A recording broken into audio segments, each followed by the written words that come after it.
الله تبارك وتعالى: لقد صدق الله رسوله الرؤيا بالحق لتدخلن المسجد الحرام إن شاء الله آمنين محلقين رؤوسكم ومقصرين لا تخافون.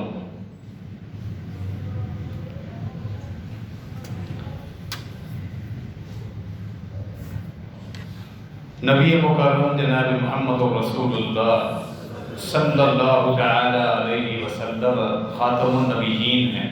آپ کی شریعت قیامت تک رہے گی. تمام انبیاء اللہ رب العالمین کی طرف سے شریعت لائے، لوگوں کے رہنما بنے، ان کو حلال اور حرام، حق اور باطل میں فرق سمجھایا، مکمل تعلیمات انہوں نے دی. انبیاء کرام کی زندگی عام انسانوں سے مختلف ہوا کرتی تھی. ان کا معیار، ان کا تقوی اور ان کا علم عام امتیوں سے ہمیشہ بڑھ کر ہی رہا. اللہ رب العالمین نے انبیاء کرام پر وحی کی نعمت نازل فرمائی. اس بنا پر وہ سب نبی اور رسول قرار دیے. وحی جو ان پر اترتی تھی اللہ کی طرف سے احکامات اترنے کی کئی کیفیات. جبرائیل امین علیہ السلام کبھی انسانی صورت میں آتے تھے نبی علیہ السلام کے پاس بھی، اور اللہ کے پیغام، شریعت کے احکامات بتا کر پھر چلے جاتے تھے. کبھی نبی علیہ السلام خود جسم اطہر صحابہ کرام کے سامنے موجود ہوتے، لیکن روحانی طور پر جبرائیل امین سے جڑ جاتے. معراج کے موقع پر نبی علیہ السلام خود اللہ تعالیٰ کے پاس گئے، احکامات لے کر آئے. یہ بھی وحی کی ایک قسم تھی. خواب بھی وحی کی ایک قسم.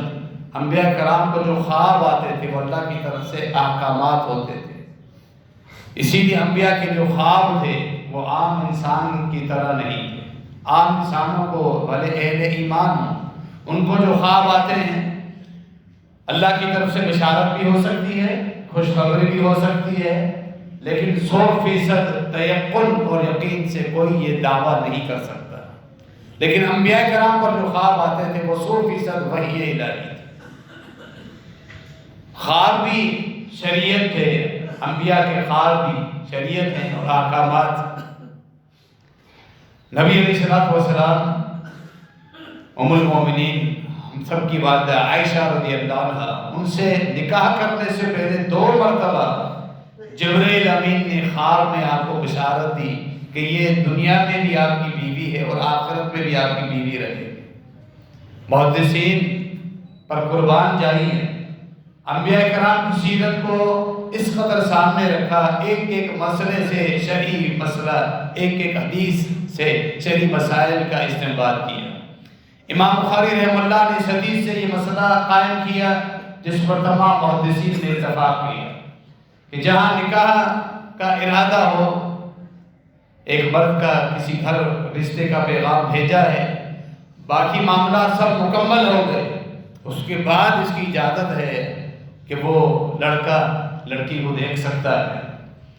شریعت میں اس کے باقی احادیث بھی ہیں، لیکن امام بخاری رحمہ اللہ کا استنباط اور فقہ کا جو زور تھا، جو تمام محدثین نے تسلیم کیا اور وہاں تک کوئی باقی محدث رسائی نہ کر سکا، وہ اسی خواب سے استنباط کرتے ہیں جس سے پیغمبر کی معصومیت اور شرعی حیثیت بھی واضح ہوتی ہے کہ نبی علیہ السلام کی ذات بابرکت وہ ذات ہے کہ جن کے خواب میں بھی شریعت، جو خواب میں بھی غیر شرعی چیزیں نہیں دیکھ سکتے تھے، وہ انبیاء کرام کی جماعت.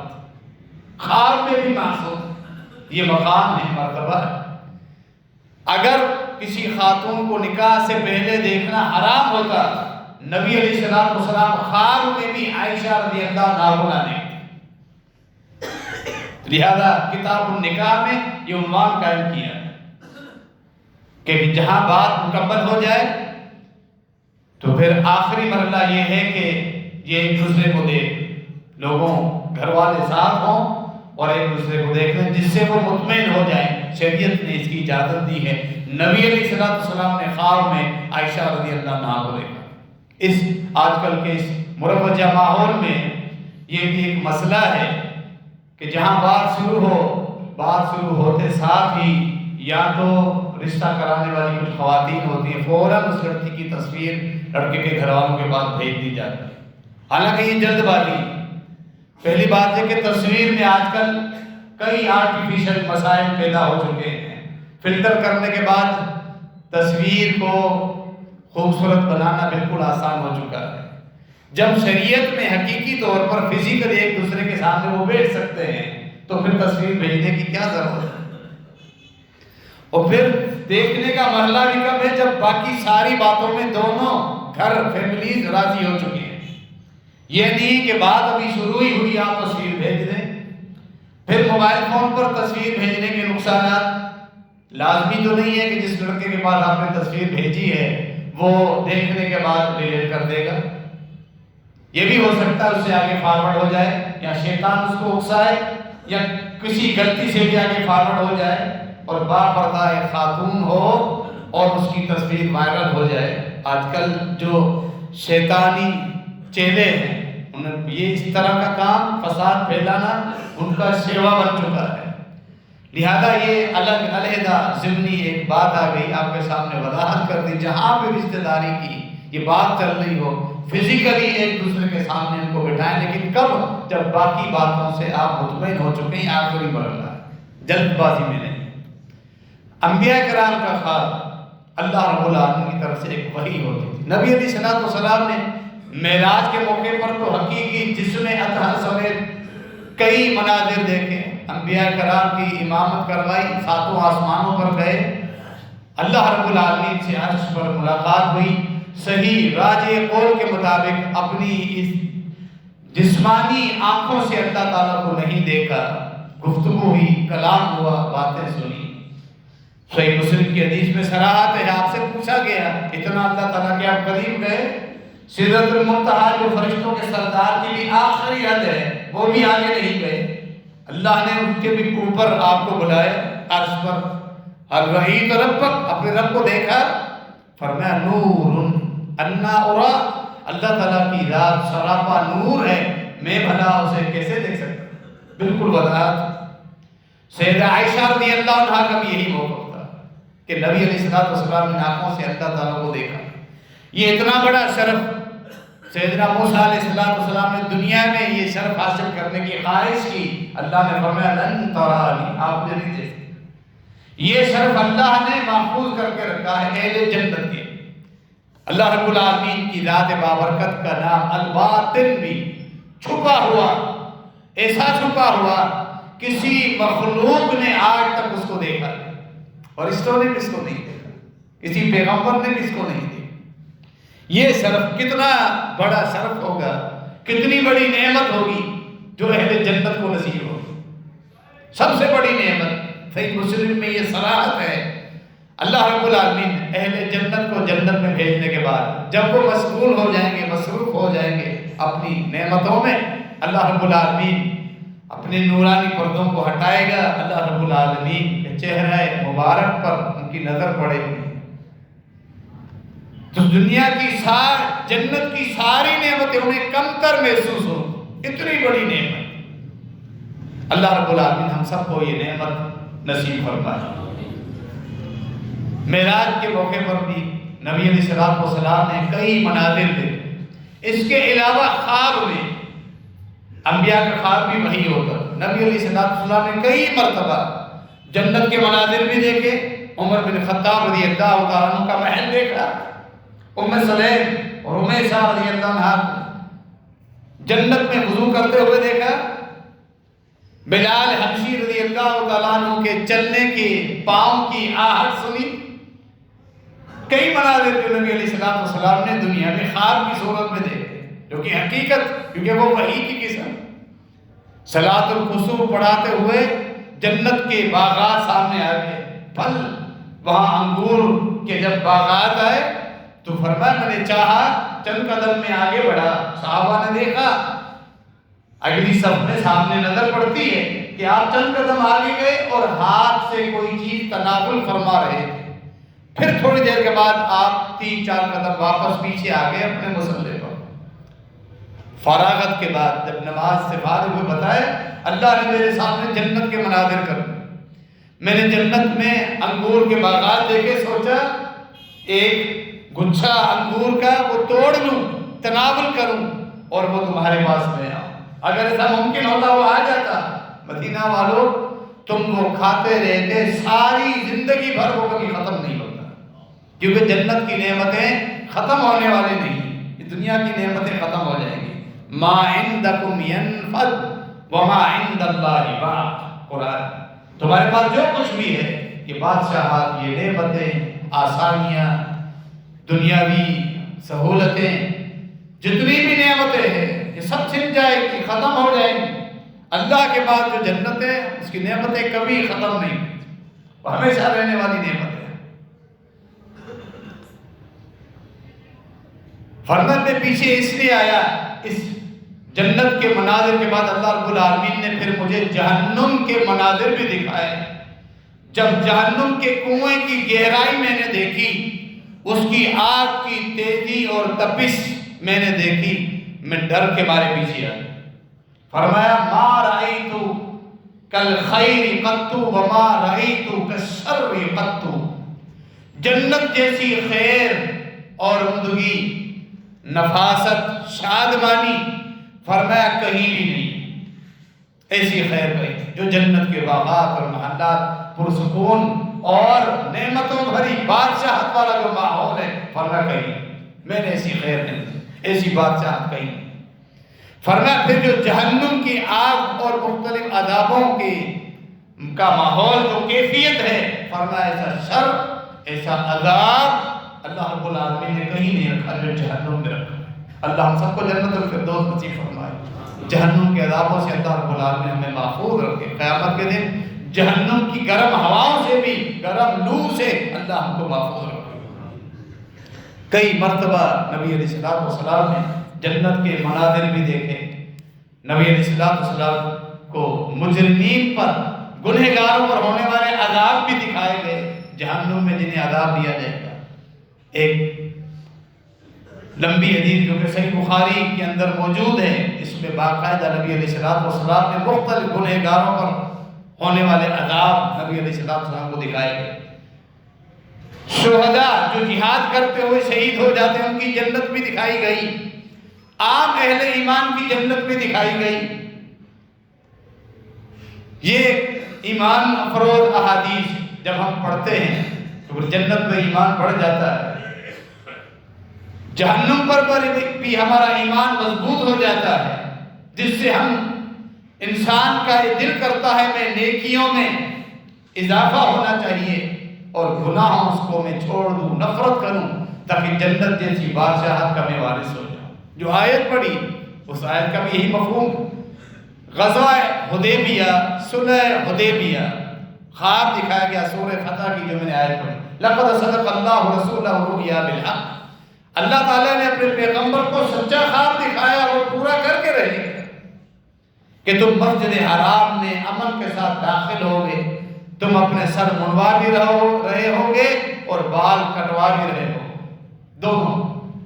لیکن جب نبی علیہ السلام نے جب یہ خوشخبری سنائی، پیغمبر کا خواب بھی نہیں اللہ کی طرف سے پیشن گوئی، لیکن آگے قریش نے روک لیا، معاہدہ طے پایا، آئندہ سال واپسی ہونے لگی. عمر بن خطاب آ گئے، اللہ کے نبی صلی اللہ علیہ وسلم آپ نے خواب دیکھا ہے، ہم عمرہ کر رہے ہیں، واپس کیوں جا رہے ہیں؟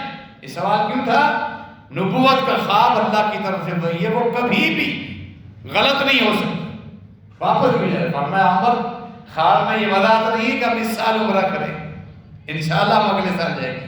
اللہ اپنی بات پوری کر کے رکھے. پھر ایسے ہی ہوا، آئندہ سال عمرہ کیا معاہدے کے مطابق. اور اللہ نے فرمایا میں نے اپنے پیغمبر کو جو خواب دکھایا وہ میں نے پورا کر کے دکھایا.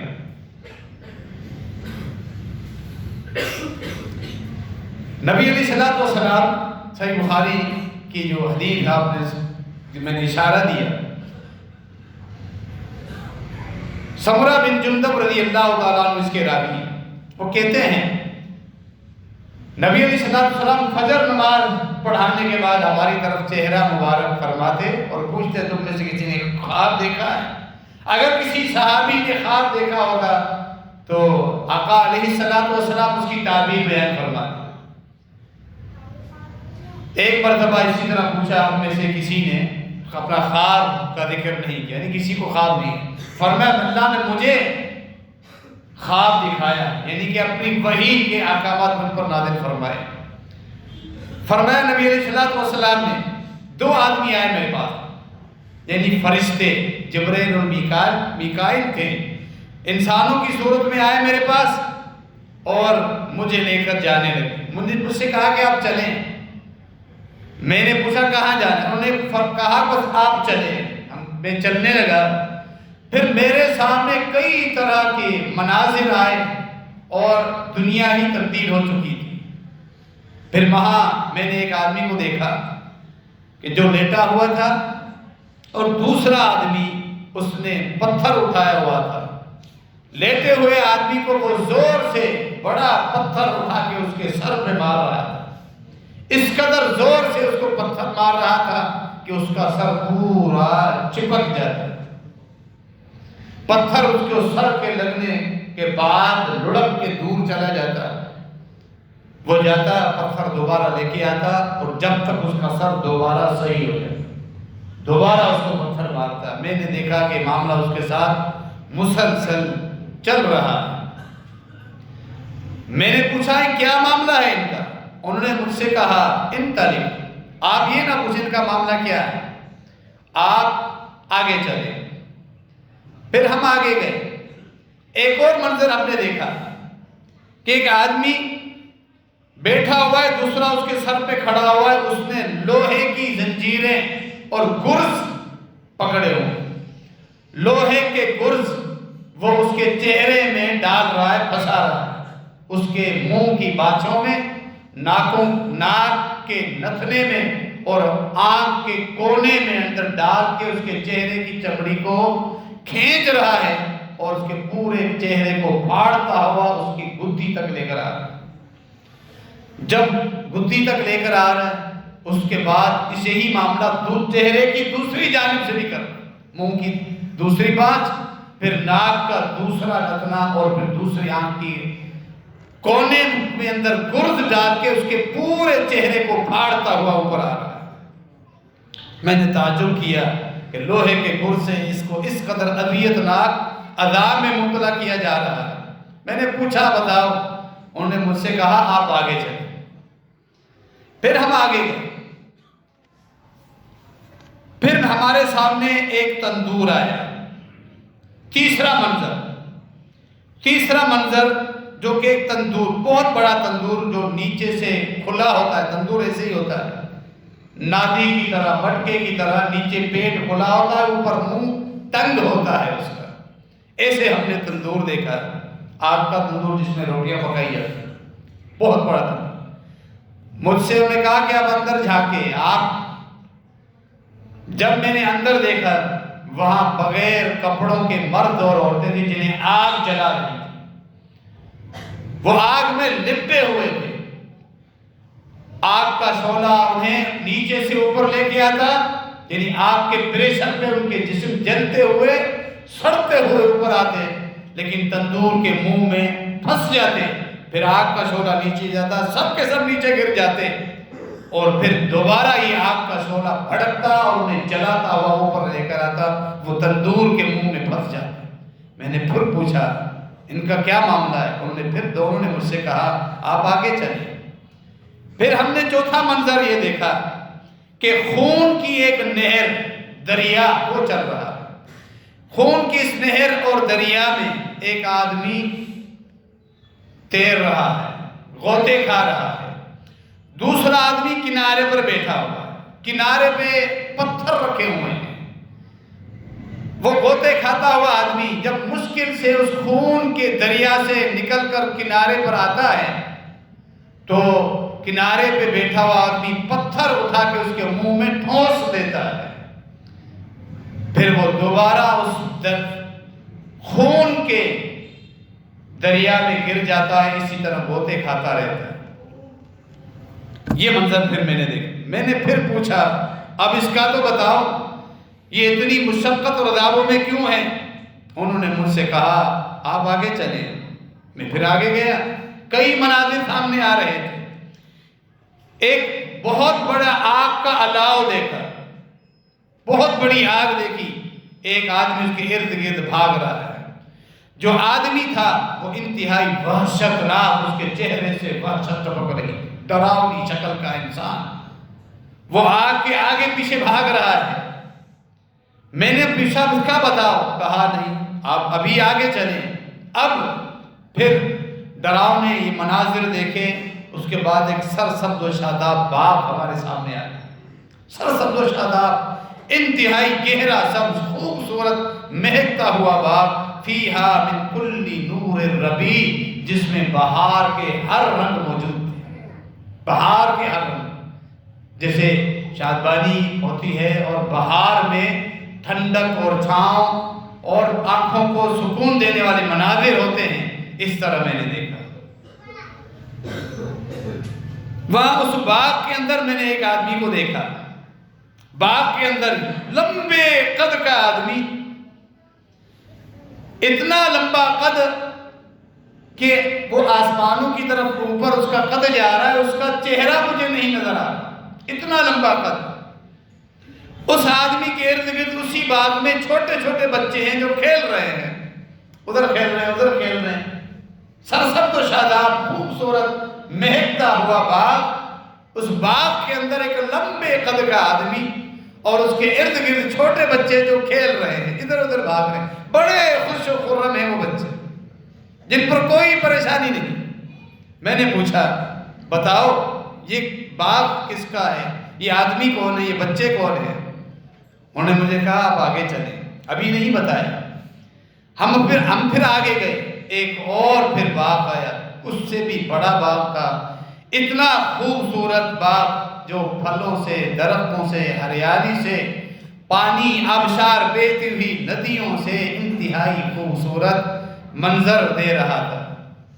اس باغ کے اندر ہم گئے، وہاں ایک درخت آیا، بڑا خوبصورت درخت، مجھ سے ان دونوں نے کہا آپ اس درخت پہ چڑھیے۔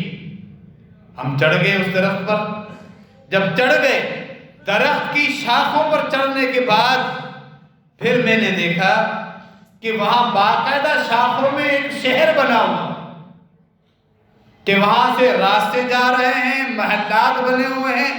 میں نے اس درخت کی شاخوں پر بنے ہوئے شہر کے محلات پر جب میں نے غور کیا تو میں نے دیکھا ان کی ایک اینٹ سونے کی تھی، ایک اینٹ چاندی کی تھی، بڑا ہی خوبصورت یہ منظر، اور ان کے یہ شہر، یہ بادشاہت، یہ میں نے دیکھی۔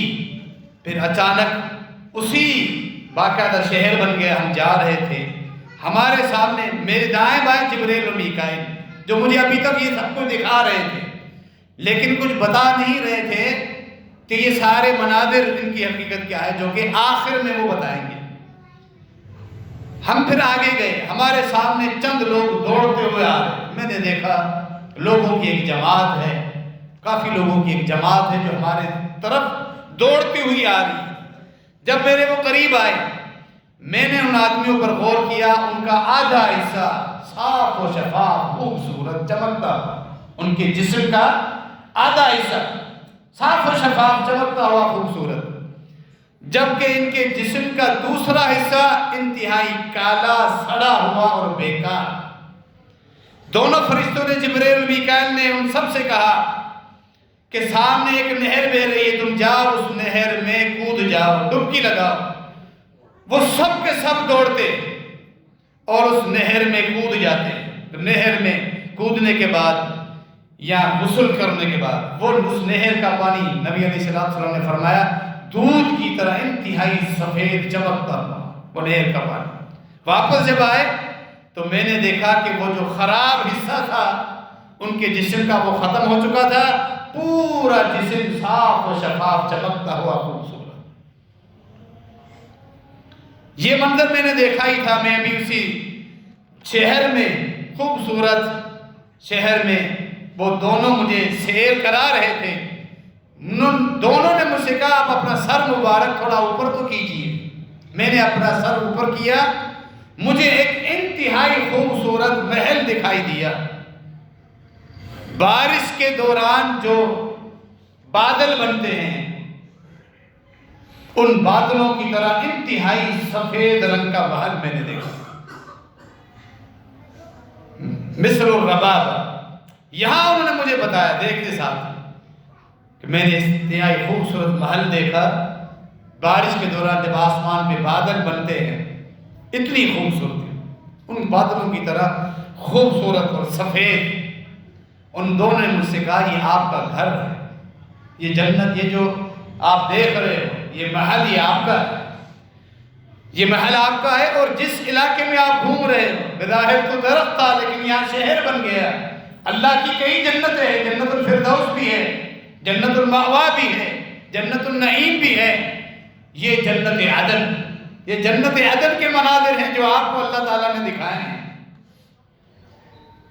اللہ رب العالمین نے فرمایا نا میں نے اپنے بندوں کے لیے وہ چیزیں تیار کر کے رکھی ہیں جو آج تک کسی آنکھ نے نہیں، دنیا میں کوئی آنکھ ایسے مناظر نہیں دیکھ سکتی، ایسے مناظر کوئی آنکھ دنیا میں ایسے مناظر نہیں دیکھ سکتی، نہ کوئی دل تصور کر سکتا ہے اس بادشاہت کا، نہ کوئی کہانی بنا کے ایسے خوبصورت مناظر بیان کر سکتا ہے جو حقیقت میں اللہ نے جنت میں تیار کر کے رکھے۔ جب یہ حدیث سامنے آتی پھر پتہ چلتا ہے کہ جنت کے کیفیات میں یہ بھی ہے، بظاہر ایک درخت ہے، اس کی شاخ ہے، لیکن کیا کبھی تصور تھا کہ ان شاخوں پر شہر بنے ہوں گے، محلات بنے ہوں گے؟ یہ وہ اللہ رب العالمین کی جنت۔ میں نے ان سے کہا کہ اگر یہ میرا گھر ہے مجھے چھوڑ دیجئے، میں اپنے گھر میں داخل ہو جاؤں، جب یہ گھر میرا ہے، میں گھر کا مالک ہوں، اب میرا دل کر رہا میں اس گھر میں جاؤں۔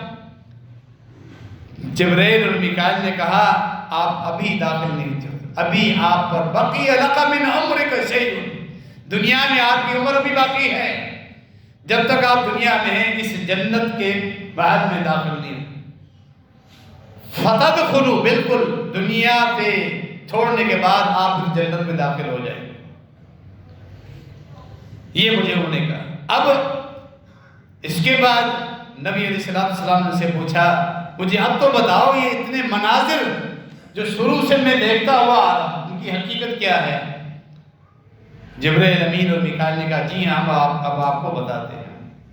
یہ اگلا حصہ ہم دوسرے خطبے میں بیان کرتے ہیں۔ اللہ رب العالمین ہم سب کا ایمان جنت پہ مزید مضبوط کر دے، جہنم پر ہمارا ایمان ایسا مضبوط ہو کہ جب ہم گناہ کے قریب جائیں تو جہنم کے عذاب ہمیں گناہوں سے روک دے، نیکیاں اور عبادات میں عمل کرنے میں سستی ہو، جنت کی تڑپ ایسی ہمارے سامنے ہو کہ ہم اس سستی کو کاٹتے ہوئے ختم کرتے ہوئے اللہ رب العالمین کی عبادت کے لیے کھڑے ہو جائیں۔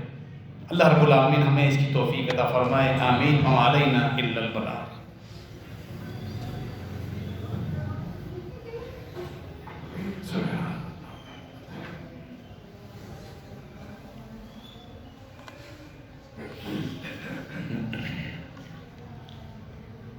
ان الحمد للہ نحمده ونستعینه ونستغفره ونعوذ باللہ من شرور انفسنا ومن سیئات اعمالنا من يهده الله فلا مضل له ومن يضلل فلا هادي له واشهد ان لا اله الا الله وحده لا شريك له واشهد ان محمدا عبده ورسوله۔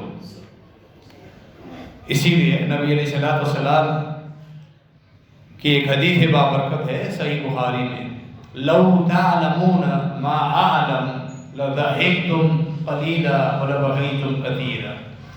اللہ تعالیٰ نے مجھے اپنی جنت اور جہنم کے وہ کچھ مناظر دکھائے ہیں، اگر تم کو دیکھ لیتے جو میں جانتا ہوں اللہ کے عذابوں کے بارے میں، اللہ کی رحمتوں کے بارے میں، اگر تم وہ جاننے لگ جاؤ لضحکتم قلیلا، تم ہنسنا بھول جاتے، کبھی ہنسی تمہارے چہرے پر رہا، ہر وقت تم روتے، جہنم کے عذاب ہی ایسے، تم ہر وقت روتے، تمہاری یہ ہنسی مسکراہٹ، یہ کھیل کود، یہ تماشے، یہ سب تم چھوڑ دو جب تمہارے سامنے صرف جنت اور جہنم ہو۔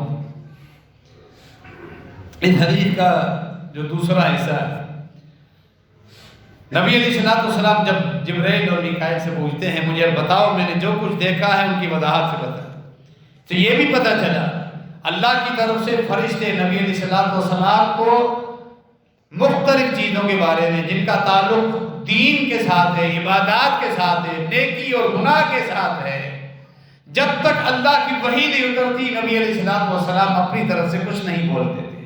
یہ واضح احادیث ہیں کہ آقا علیہ السلام عالم الغیب نہیں تھے،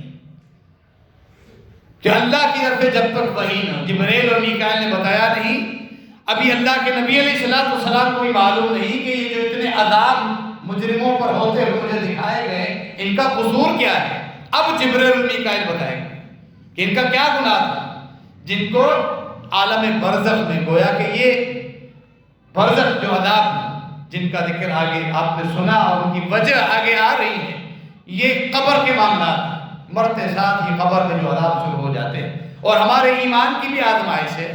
اللہ کے نبی علیہ السلام نے فرمایا، یہ الفاظ بھی صحیح بخاری کے اندر موجود ہے کہ میری یہ خواہش ہوئی کہ میں اللہ سے دعا کرتا اللہ تعالیٰ تمہیں قبر میں مجرمین، زندیق، مشرکین، صحابہ کے دشمن، قرآن کے انکاری اور اہل بدعت اور خرافات، ملحدین، اللہ اور اس کے رسول کے دشمن، ان پر قبروں میں جو عذاب ہوتا ہے، دنیا میں تو ڈھیل ملی ہوئی نا، وہ جو چیخ و پکار کرتے ہیں اس عذاب کی تکلیف کی وجہ سے، چیختے ہیں، چلاتے ہیں، اللہ تمہیں وہ سنواتا تاکہ تمہارا ایمان مضبوط ہو، تم ڈر جاتے، گناہوں کو چھوڑ دیتے۔ لیکن پھر اس کا مجھے خدشہ لگا کہ تم کہیں اس ڈر اور خوف سے اپنے مردوں کو دفنانا ہی چھوڑ دو، اس عذاب میں قبر، اس قبر کے عذابوں کے مناظر میں سے کچھ مناظر ہمارے سامنے آئے۔ یہ ہمارا ایمان، اہل ایمان کے لیے جنت کا باغیچہ ہے، بظاہر آپ اسے ایک پتھریلی زمین میں قبرستان میں دفنا دیتے ہیں، مومن ہے ہمارے سامنے وہ ایک پتھریلی مٹی میں دفن ہو گیا، لیکن وہ اللہ کی جنتوں میں پہنچ چکا ہے، اسی جسم کو راحت محسوس ہو رہی ہے۔ ہمارا ایمان عقل کی بنا پر ہم نے اپنا نہ دین لیا ہے نہ سمجھا ہے، ہمارا ایمان ہے اللہ اس کے رسول کی باتوں پر، اور اس وہی زمین کا ٹکڑا ایک بدبخت کے لیے جہنم کا گڑھا بن جاتا ہے، اس پر مختلف عذاب مسلط ہوتے ہیں، اس پر ہتھوڑے برسائے جاتے ہیں، وہی زمین کی مٹی، قبر کے تودے دونوں طرف سے اس کو پیستے ہیں، پھینکتے ہیں، اور جسم کی دونوں پسلیاں آپس میں مل جاتی ہیں۔ موت پھر دوبارہ نہیں ہے کہ کوئی مر جائے جان چھوٹے، موت یہاں دنیا میں ایک دفعہ ہے۔ اللہ ہم سب کو عذابوں سے محفوظ رکھے، قبر کی آزمائشوں سے محفوظ رکھے۔ تو اس دنیا کی تیزیوں میں ہم چل رہے ہیں، ہمارا اسٹیٹس، ہمارے مقاصد، قیامت کے قریب ہم جا رہے ہیں۔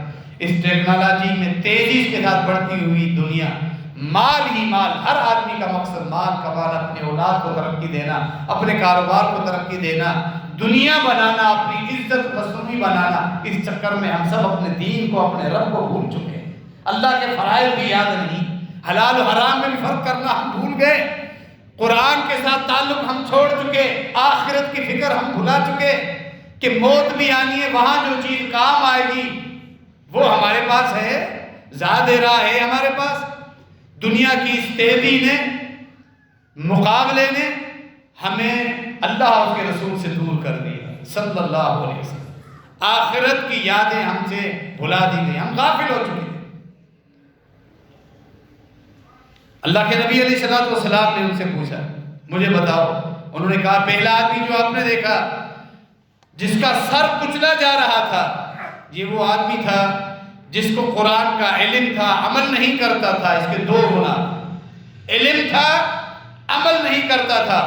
دوسرا گناہ اس کا یہ تھا، فرض نماز کے وقت یہ سویا رہتا تھا۔ وَيَنَامُ عَنِ الصَّلَاةِ الْمَكْتُوبَةِ، یہ جو پوری حدیث آپ سن رہے ہیں صحیح بخاری کتاب التعبیر کی آخری حدیث ہے، جہاں امام بخاری رحمہ اللہ نے خوابوں کے احکامات قائم کیے ہیں۔ وہ بڑی پیاری کتاب ہے جو امام بخاری رحمہ اللہ نے قائم کی ہے، بالخصوص اس عنوان کے تحت پوری صحیح بخاری کو اللہ نے جو عزت دی ہے وہ سب آپ جانتے ہیں. نبی علیہ السلام کے جتنے خواب ہیں وہ جمع کیے ہیں. نبی علیہ السلام کے زمانے میں صحابہ نے خواب دیکھے، ان خوابوں کی تعبیر ہمارے پیارے پیغمبر صلی اللہ علیہ وسلم نے کی، وہ بھی جمع کی ہیں. اور پھر آخر میں یہ ایمان افروز حدیث جو آپ سن رہے ہیں وہ امام بخاری رحمہ اللہ نے بھیجی. یہ وہ آدمی جس کا سب کچلا جا رہا تھا، وہ فجر نماز کے وقت سویا رہتا تھا. ہم سب چیک کریں، یہ احادیث ہمیں ہوشیار کرنے کے لیے، خالی مزے لینے کے لیے نہیں، کہ ہم اپنی اصلاح کریں. اگر ہمارے اندر یہ غلطی کوتاہی ہے، مرنے سے پہلے ہم فی الفور اس کی اصلاح کریں کہ موت کب اچانک آ جائے کوئی پتہ نہیں. آج ہی کے دن اگر ہم نے فجر نہیں پڑھی تو اس پر رونا چاہیے، عزم کر لیں اے اللہ آئندہ پوری زندگی میں میرا ایک بھی دن ایسا نہیں آئے گا کہ میں فجر نماز کے وقت اپنے بستر پہ سویا. یہ تو قبر کے عذابوں کا معاملہ ہے، آگے جہنم کے عذاب کیسے ہوں گے. کتنی بڑی نعمت ہے. نیند کی لذت کی وجہ سے ہم اللہ رب العالمین کا فریضہ چھوڑ دیتے ہیں، اور یہاں فرائض چھوڑنے والوں کے عذابوں کا ذکر تو سنیں. کتنے ہی ایسے لوگ بالکل کوئی فریضہ ہی نہیں ادا کرتے. یہ فجر چھوڑنے والے کی سزا ہے جو کوئی فریضہ نہیں پڑھتے، ان کا انجام کیا ہونا؟ اللہ کے فرائض چھوڑنا. اور کتنے ہمارے ساتھی ہیں جو نمازی ہیں لیکن فجر میں نہیں اٹھتے. بڑی کوتاہی ہے، بڑی کمزوری ہے. آسروں پہ مت رہیے، دیکھا جائے گا اٹھ کے پھر ظہر کے ساتھ ملا کر پڑھ لیں گے. یہ اپنے آپ کو دھوکہ ہے. دین ہمارا نہیں ہے. دین وہ ہے جو اللہ نے آسمان سے نازل فرمایا اپنے پیغمبر پر، جو پیغمبر کی مبارک زبان سے صحابہ نے وہ امانت سن تک ہم تک پہنچائی ہے. ہم اس دین کے پابند، اپنی مرضی نہیں چلا. ہم اس دنیا میں اللہ اور اس کے رسول صلی اللہ علیہ وسلم کی شریعت کے پابند. یہ فجر چھوڑ کے سونے والوں کا عذاب آپ نے سنا. دوسرا آدمی جس کے سر کو پھاڑا، چہرے کو، اس کے باچھوں کو، ناک کے نتنوں سے آنکھوں میں گرز ڈال کے پورے چہرے کو پھاڑا جا رہا تھا، یہ جھوٹا آدمی ہے. فَيَكْذِبُ الْكَذِبَ تَبْلُغُ الْآفَاقَ. صبح نکلتا تھا ایسا جھوٹ گھڑتا جو پوری دنیا میں پھیل جاتا. سوشل میڈیا آج اس گناہ کے لیے بہترین سہارا ہے، بڑا ذریعہ ہے. جھوٹی حدیثیں نبی علیہ السلام کی طرف منسوخ کرو، جھوٹی حکایتیں، اپنے معاملات کو اپنے آپ کو بڑھانے کے لیے، بڑا ثابت کرنے کے لیے، مصنوعی عزت حاصل کرنے کے لیے، یا مختلف مسالک، مختلف فرقے اپنے خود ساختہ جھوٹے باطل فرقے کی ترویج کے لیے جھوٹی حکایتیں، جھوٹی کہانیاں، نبی علیہ السلام کی طرف منسوخ جھوٹی حدیثیں پھیلا رہے ہیں، اور پھر وہ پوری دنیا میں پھیلتی جا رہی ہیں. آگے اس طرح کے معاملات فارورڈ کرتے ہوئے احتیاط کریں. کفا بالمرء کذبا ان یحدث بکل ما سمع. صحیح مسلم کی یہ روایت ہے. ایک آدمی جھوٹا ہے، فرمایا وہ بھی جھوٹا ہے جو ہر سنی سنائی بات آگے پھیلائے بغیر تحقیق کیے. جو علماء وارثین ہیں وہی ہیں، انبیاء کے وارث، قرآن حدیث، اہل توحید، جو توحید اور سنت ہی سناتے ہیں، بدعات سے روکتے ہیں، تقلید سے روکتے ہیں، خرافات سے روکتے ہیں. ان علماء سے اپنا تعلق قائم کیجئے، ان سے مشورہ کیجئے، ان سے مسائل پوچھئے کہ آیا یہ حدیث، یہ مسئلہ شریعت میں ثابت بھی ہے کہ نہیں ہے. اس کے بعد پھر آگے فارورڈ کریں اس طرح کے معاملات، وگرنہ اس جھوٹے کی طرح اس آدمی کا حشر ہوگا جو جھوٹ پھیلاتا تھا اور اس کو یہ قبر میں عذاب دیا جا رہا. اس کے بعد جبریل اور میکائیل نے کہا آپ نے ایک تندور دیکھا جس میں بغیر کپڑوں کے مرد اور عورت، ان کو آگ کا عذاب دیا جا رہا تھا، زنا کرنے والے مرد اور عورت. اتنا کبیرہ گناہ جس پر شرعی حد نافذ ہے ہمارے اس معاشرے میں. میں نے کہا اس بڑھتی ہوئی دنیا میں انسان حوث پرست بنتا جا رہا ہے. اللہ کے احکامات کی کوئی پرواہ ہی نہیں، جو اچھا لگے، حوث اس کی پوری ہو وہ کر گزرتا ہے، چاہے حرام کی کیوں نہ ہو. عورتوں کے ساتھ تعلقات، بیوی کے علاوہ کسی اور عورت کے ساتھ تعلقات قائم کرنا، شریعت میں تنہائی میں بیٹھنا ہی حرام ہے. اس کے لیے جو اسباب ہیں، سوشل میڈیا پر ان سے چیٹ کرنا، گفتگو کرنا، بات چیت کرنا، باقاعدہ پھر آج کل ویڈیو کی سہولت بھی آ چکی ہے کہ یہ رابطے ویڈیو کے ذریعے بھی ہو رہے ہیں، بات چیت کرنا، اور پھر کہاں بات آگے بڑھتی. سارے زنا بدکاری کے اسباب ہیں. اس سے بچنا چاہیے۔ خواتین بھی اپنی عزتوں کو محفوظ رکھیں، مرد حضرات بھی اپنی عزتوں کو محفوظ رکھیں، اللہ سے تعلق جوڑیں، اللہ سے حلال کا مانگیں۔ آپ شادی شدہ ہیں، آپ کو ابھی بھی خواہش ہے دوسری شادی کریں، شرعی تقاضوں کو پورا کرتے ہوئے زنا کی طرف مت جائیں۔ تیسری شادی کریں جتنی اللہ نے اجازت دی ہے، زنا کی طرف مت جائیں، اتنا ہی بڑا گناہ ہے، آخرت کے عذاب علیحدہ ہے، اس گناہ کے دنیاوی عذاب بھی ہے۔ اللہ ذلیل کرتا ہے جو عادی مجرم ہو، مرد ہو یا عورت، اللہ ان کا رزق تنگ کر دیتا ہے، اللہ انہیں بیماریوں میں مبتلا کرتا ہے، اللہ رب العالمین ان کو ذلیل کرتا ہے تاکہ گھروں میں بھی ذلیل ہو جاتے ہیں۔ بہت بڑا گناہ ہے، آج بڑی دلیری کے ساتھ اس پر کوئی حرج بھی محسوس نہیں کیا، جیسا ہم کہتے ہیں نا اردو میں محاورہ جوں تک نہیں ریگتی، آج ایسا معاملہ آسان ہو گیا۔ نبی علیہ السلام نے فرمایا منافق کا معاملہ ایسا ہے، صحیح بخاری کی حدیث، گناہ کرنے کے بعد اس کی کیفیت یہ ہوتی ہے جیسے مکھی ناک میں بیٹھی، فقال بھی ہاکدہ، اس کو ہاتھ سے اڑا دیا، کوئی مسئلہ، اللہ کا خوف نہیں، شرعی حدود کا۔ اللہ رب العالمین ہمیں تمام گناہوں سے، بڑے اور چھوٹے گناہوں سے محفوظ رکھے۔ اس باب میں، اس موضوع میں، اس تعلق سے گناہوں کا ایک معاملہ یہ بھی ہے کہ کچھ لوگوں نے اپنے فقہی مسلک کو ترغیب دینے کے لیے حلالے کے نام پہ زنا کروا رہے ہیں، متعے کے نام پہ زنا کروا رہے ہیں۔ فرمایا تھا نبی مکرم صلی اللہ علیہ وسلم نے، قرب قیامت میری امت میں لوگ آئیں گے، شراب کو یستحلون الحر والحریر، ریشم کو مردوں کے لیے پہننا حلال قرار دیں گے، اس سے مفتیان آ جائیں گے۔ سوشل میڈیا پہ بیٹھے ہوئے طرح طرح کے لوگ، قرآن حدیث کا علم نہیں، خود اپنی طرف سے مفتی بنے بیٹھے، شریعت کے احکامات کا انکار، شریعت کی حدود کا انکار اپنی مرضی میں۔ لہذا یہ بھی مصیبت آنی، حلال قرار دیں گے، زنا کو بھی حلال قرار دیں گے، ریشم کو بھی، شراب کو بھی۔ فرمایا یہی وہ لوگ ہوں گے اللہ ان پر عذاب مسلط کرے گا، اللہ انہیں بندر اور خنزیر کی چہروں میں، صورتوں میں مسخ کر دے گا۔ آج حلالہ بالکل ہمارے سامنے نبی علیہ السلام کی حدیث کی پیشن گوئی کرتا ہے، پیشن گوئی پوری ہوتی ہے، حلال کیا ہوا۔ زنا، کیا دو راتوں کا کبھی نکاح ہوتا ہے؟ چوری چھپے کبھی نکاح ہوتا ہے؟ ولی کی اجازت کے بغیر نکاح ہوتا ہے؟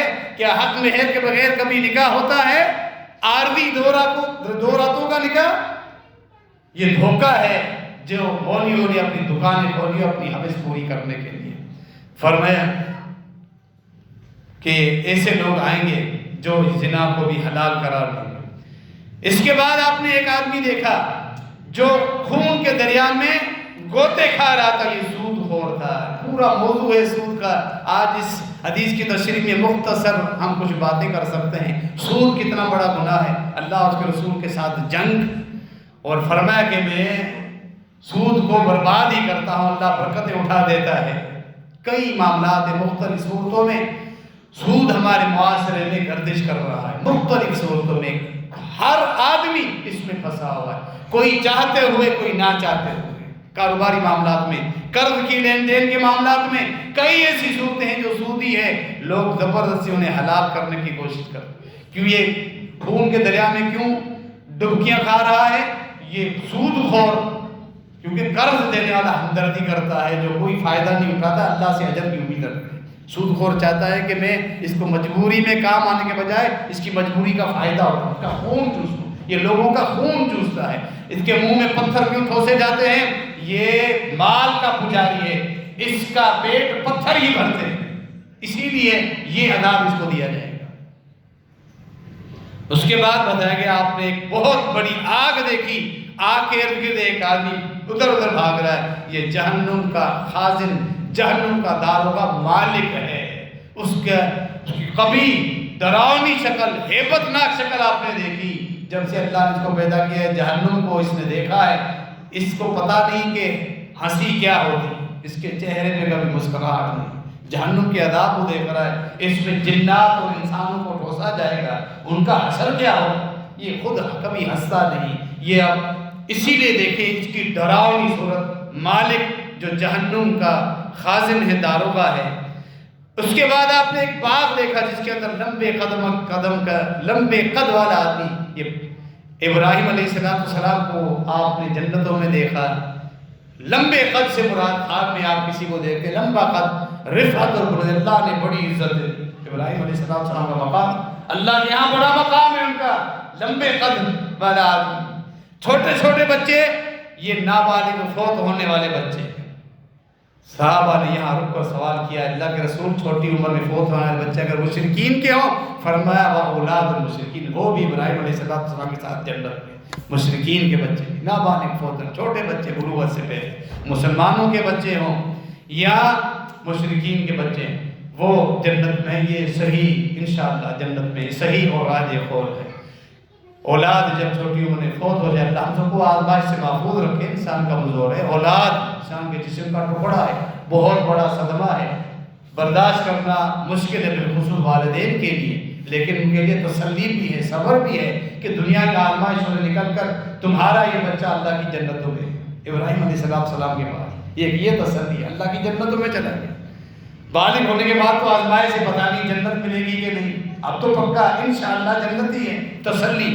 دوسری تسلی یہ ہے کہ وہ اگر آپ صبر کرتے، آپ کا عقیدہ درست ہے، آپ خود اللہ کے فرائض سے کم از کم پابند ہیں، یہی اولاد آپ کے لیے قیامت کے دن جہنم سے رکاوٹ بن جائے گی، دیوار بن جائے گی، آڑ بن جائے گی۔ اسی لیے والدین، ماں ہیں یا والد ہیں جو ان صدموں سے گزرے ہیں، وہ مطمئن ہو جائیں کہ اللہ کے حکمتوں میں، تقدیر پر ایمان میں ہی ہمارے لیے برکتیں ہیں۔ کہا گیا وہ جو آپ نے ایک بہت بڑا شہر دیکھا، درخت پہ چڑھنے کے بعد 2 باغات آئے تھے، انتہائی عمدہ باغ، یہ شہداء کی منزلیں ہیں، شہداء کا مقام ہے، جو عمدہ جنت کا ماحول آپ نے دیکھا۔ اس کے بعد ایک اور آپ نے جنت دیکھی، یہ عام اہل ایمان کی جنت۔ اب میں اس معاملے کو مکمل کرنے لگا ہوں۔ آخر میں کہا گیا ایک لوگوں کا جماعت آپ کے سامنے آئی، ان کا آدھا جسم کالا تھا، آدھا سفید، اس نہر میں ڈبکی لگانے کے بعد سارے صاف و شفاف ہو گئے۔ فَإِنَّهُمْ قَوْمٌ خَلَقُوا عَمَلًا صَالِحًا وَآخَرَ سَيِّئًا، یہ وہ اہل توحید ہیں جن کی نیکیاں بھی کی، اللہ کے فرائض پورے تھے، لیکن ساتھ گناہ بھی ان سے ہو جاتے تھے۔ تو اللہ رب العالمین نے اپنے رحمت سے جو صاف و شفاف دودھ کی طرح سفید نہر، یہ اللہ کی رحمتوں کی نہر تھی۔ اللہ کی رحمتیں ایسی ہوتی ہیں، صاف و شفاف دودھ کی طرح۔ اللہ نے اپنی رحمت میں انہیں نہلا کے صاف و شفاف کر دیا، پورا جسم صاف و شفاف۔ اس میں بھی بڑی حکمتیں ہیں، کیوں؟ جنت میں غلازت نہیں ہے، پلیدی نہیں، نہ باطنی نہ ظاہری، ظاہری پلیدی نہیں، نہ وہاں حاجت، نہ پیشاب کا خانہ، نہ ناک آئے گی، نہ بلغم، نہ تھو، کوئی ظاہری پلیدی جنت میں نہیں ہو۔ باطنی پلیدی گناہ جنت میں نہیں، گنہگار آدمی جنت میں نہیں جائے، گنہگار ہوں گے اللہ ان کو دھو کر صاف شفاف بنا کے پھر جنت میں بھیجے گا، جیسا کہ یہ لوگ نبی علیہ السلام کے سامنے ہیں۔ جنت میں صاف و شفاف آدمی ہو کر جائے، اس کا اندر بھی صاف و شفاف چمک رہا ہوگا، اس کا ظاہر بھی صاف و شفاف چمک رہا ہوگا۔ وہاں نہ حسد ہوگا، نہ کینہ، نہ بغض، نہ وہاں جنت میں گناہ کا تصور ہوگا۔ اس میں ہمیں ایک اور بات سمجھ میں آئی کہ گناہوں کا حصہ کالا کر کے دکھایا گیا، نیکیوں کا حصہ صاف و شفاف۔ دنیا میں اللہ کی نظروں میں ہم ایسے ہی۔ یہ آخری بات ہے آج کے اس خطبے کی، اس حدیث کی شرح جو مختصر آپ نے سنی۔ اللہ ہمیں اسی نظر سے دیکھتے ہیں، جو نیکیاں کرتے ہیں اللہ کے ہاں وہ صاف شفاف اجلے ہیں، ان کے پاس مال نہیں، اسباب نہیں، میلے کچیلے کپڑے ہیں، گھر سادہ ہے، لیکن اللہ کے ہاں وہ صاف و شفاف چمک رہے ہیں، جن کا رب کے ساتھ تعلق، وہ ایسے ہی اجلے ہیں۔ لیکن بڑا مال ہے گنہگار، نہ عقیدے کے پتہ، نہ اللہ کے فرائض کا پتہ، نہ حلال و حرام سے فرق، وہ بدبودار ہے اللہ کی نظر میں، چاہے اس کا معاشرے میں ایک پروٹوکول ہو، ایک اسٹیٹس ہو، بہت بڑا بنگلہ بنا ہوا ہے، آگے پیچھے پھرنے والے نوکر چاکر ہیں، بڑا پروٹوکول ہے، اللہ کی نظر میں وہ بدبودار شخص۔ اس حدیث سے ہمیں اللہ ہمیں اس نظر سے دیکھتا ہے، نیکیوں اور گناہوں کے تقابل سے، مال کی حیثیت سے نہیں، دنیاوی اسٹیٹس سے نہیں، یہ تو دنیا کے لیے۔ ایسا ہمیں بننا چاہیے جیسے اللہ ہم کو دیکھنا چاہتا ہے، نیکی، گناہوں سے نفرت، یہ بدبودار اور غلاظت بن جاتے ہیں۔ انسانوں کے لیے. اسی لیے تو فرمایا جو فجر کی نماز نہیں پڑھتا شیطان اس کے کانوں میں پیشاب کر کے جاتا ہے. ہمیں نظر نہیں آتا لیکن ہے وہ بدبودار.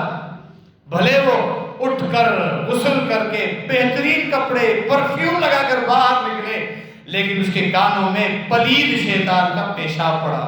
اللہ کے یہاں بدبودار ہے. ہمیں ایسا بننا چاہیے جسے اللہ ہمیں دیکھنا چاہتا ہے. اللہ رب العالمین ہمیں اس چیز کی توفیق عطا فرمائے. اللہ رب العالمین ہمارے ایمانوں کو بڑھا دے. جنت اور جہنم کا تصور ہمارے سامنے ہو. اللہ کے فرائض کا ہم مکمل کریں. بڑے گناہ سے بچائیں اپنے آپ کو. چھوٹے گناہ سے بھی ہم بچنے کی کوشش کریں. اللہ رب العالمین ہم سب کو توفیق عطا فرمائے. بیمار پریشان حال ساتھیوں کی یہ دعا کی درخواست ہے. اللہ رب العالمین جتنے بھی ساتھی بیمار ہیں مختلف امراض مبتلا ہیں سب کی بیماری میں اللہ رب العالمین ختم فرما دے. ان پہ اپنا رحم فرمائے.